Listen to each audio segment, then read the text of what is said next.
Manchester United 2, Everton 2. Manchester United drop a point yet again. Arsenal lost at home to West Ham 1-0. Chelsea lost to Aston Villa 2-1, courtesy of 2 assists from Marco Rashford and 2 goals from Asensio. And to wrap the week all, Liverpool won Man City 2-0. Is the league over? Let's delve into the Premier League review, the weekend review. Let's go.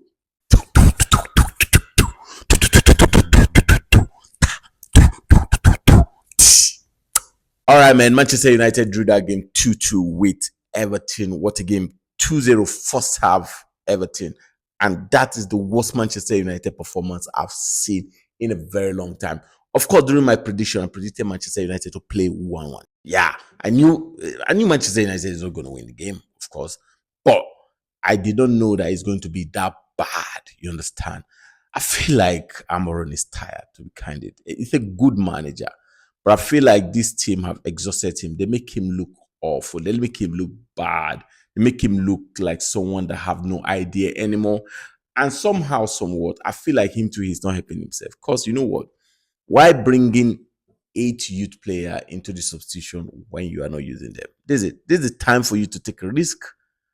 I don't think Sir Alex Ferguson got it right in 1992 by just benching the likes of them, Gary Neville, David Beckham, Nicky Butt, Phil Neville, and others. No, he took that risk of bringing them in. And I think that's what Amorim should do. I mean, what makes you a great manager is the idea that you can make use of what you have. In as much as we know that this is not the kind of players that he wants, but you have to make use of what he has. That's just the point. You understand? And they can't just lose. Thank God he did not lose that game, because if he have lost that game, I'm telling you, Graham Potter will have happened to him. Graham Potter of Chelsea will have happened to him.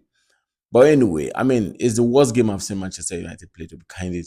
But the good thing is they came from the second half, brought in Garnacho, and I think as soon as Garnacho entered that game, I think everything just changed.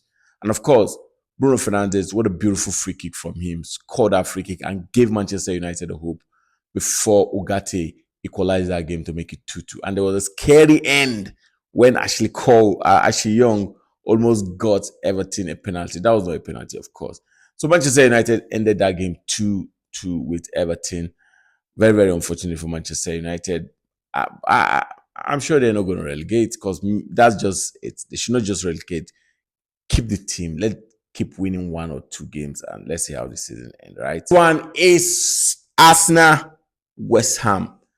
If they tell me last week, if someone informed me that Arsenal is going to lose their game against West Ham, I'll say it's like, because I predicted Arsenal is going to win. I mean, Arsenal have won 15. I mean, they've not lost any game in their last 15 matches.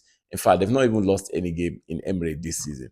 And to go to Emirates, and for West Ham to go to Emirates and win that game, I mean, Graham Potter did a very, very good job. Not that West Ham were just exceptional.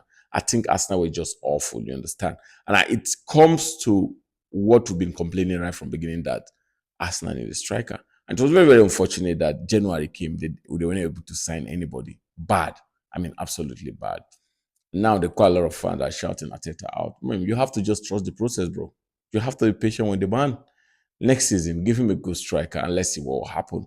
Because I feel like as soon as they lost that game against West Ham and Liverpool won their game against Man City, the league is over. That's just the fact, to be candid. I mean, the league is for Liverpool to lose now. There's no way Liverpool is going to lose this league again. I mean, so Arsenal just have to just stick up to that. And let me point out something. In as much as we don't like Havertz, in that the majority of Arsenal fans don't like Havertz, I think Havertz is quite very, very important to this team. Marono was in that front, and I'm like, bro, what are you playing? You understand? He played nonsense. Typical nonsense. Odegaard wasn't in the game. And to make it worse, Kelly got a red card. So that's it. Arsenal, they bottled the league again. I know they were not top in the league anymore, so it is what it is. Next season, they try again. But I think the worst mistake was them not signing a striker. If they would have signed a striker last season and in January, I think they would have been in a very, very good position now, fighting for the title. And let's go to Chelsea, Aston Villa. Aston Villa, Chelsea. Chelsea came into that game. Bruno, Enzo Fernandez scored a beautiful goal. I'm like, okay, okay. Chelsea may just win this game again away, which is absolutely very, very difficult when it comes to Aston Villa because Aston Villa is such a very, very good team this season. I think Maresca have lost an idea. They have lost the idea. I don't think, and I think also we've beginning to see the importance of Nicola Jackson in this team. Because in as much as they lost that game yesterday, you ask yourself, how many chances did they create? Yeah, how many chances? And if Jackson were there, maybe he may be missing chances, but he'll be creating space. He'll be running. He'll be taking on defenders. He'll be stopping defender. I think Chelsea are missing um, Nicholas Jackson. And also, I think the biggest problem Chelsea had this season is them not signing a very, very good striker. Because if Chelsea will have signed a striker that would score like 25 goals, 20 goals this season, I think they'll be in that top four comfortably. Do you understand? They'll be in that top four comfortably. But now it's kind of very, very difficult. I think Anzo Maresca did not help issue at all. At a point in December, bro, Chelsea were almost topping the table. And you came out to say that you guys are not fighting for the league. Okay, they drop off not fighting for the league. They were fighting for top four. Just a few weeks ago, you were like, no, we're not fighting for top four. The idea is to finish in top five and next season I start fighting for top four. It's kind of crazy. I've never seen manager making such statement to be candid. Yeah. So Chelsea lost that game 2-1. What a wonderful game from Marcus Rashford. Beautiful 2 assists. He was subbed second half and he put on all the energy, gave 2 assists. Asensio scored a goal. The last time Asensio scored a goal was 2000 and I think 18.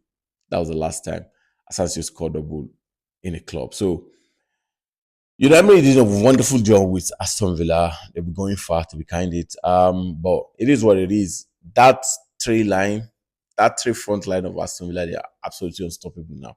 With Marco Rashford in that front line, it's very, very difficult for any team to win them. They came back, won that game 2-1. What a game. And last but not the least, I think there's some beautiful, beautiful game that goes on, especially the Newcastle Nottingham Forest game. I think it's the most exciting game this week. It's the most entertaining game this week, to be kind. It ended 4-3. Newcastle won that game. Isaac with double. What a player this guy is, bro. What a game. What a season he's having now. Wonderful, wonderful player. So they won that game. He's fighting for the highest goal scorer. Well, let's see how it goes. We have Haaland, we have him, we have Salah. I think Salah is gonna win this one, to be kind. All right, that's it. Most exciting game for me, I think, is Newcastle Nottingham Forest game. Absolutely amazing. Nottingham Forest took the lead first before Newcastle scored 4-1 and it ended 4-3. And the final game of the week is Liverpool against Manchester City. I mean, looking at Liverpool played during the week and do that game against Everton, I'm like, okay, probably that's going to happen again against this Man City team. But bro, they came against this Man City team. They did not play the most beautiful game against this Man City because Man City played very, very well. But there were no people to convert the chances. Anyway, they were not having these clear good chances anyway. But Liverpool, I mean, when you have the likes of the Mo Salah at the front of goal, what do you expect? Score the first goals and give an assist to Zaboslai that make the goal 2-1. And this is the fact, bro. Liverpool will win the league. Yeah, there's no doubt about it. The only team that would have given them a fight is Arsenal, and Arsenal have dropped a lot of points now. This West Ham game that they lost have just made them to lose everything. So I think Liverpool are going to win the league. What a season Salah is having. Salah have had 50 goals contribution so far this season, 30 goals and 20 assists across all competition. That is humanly insane. That's not human. At his age, delivering such consistency, he's out of the world, and there's nothing you can take away from him, man. I think he's going to win the highest goal scorer this season. Hopefully, he's going to go for the Ballon d'Or. Yeah. What a season Liverpool are having. What a season Anna Slot is having to go to win Man City this comfortable. I think it's out of the world. That's it. I think that's pretty it.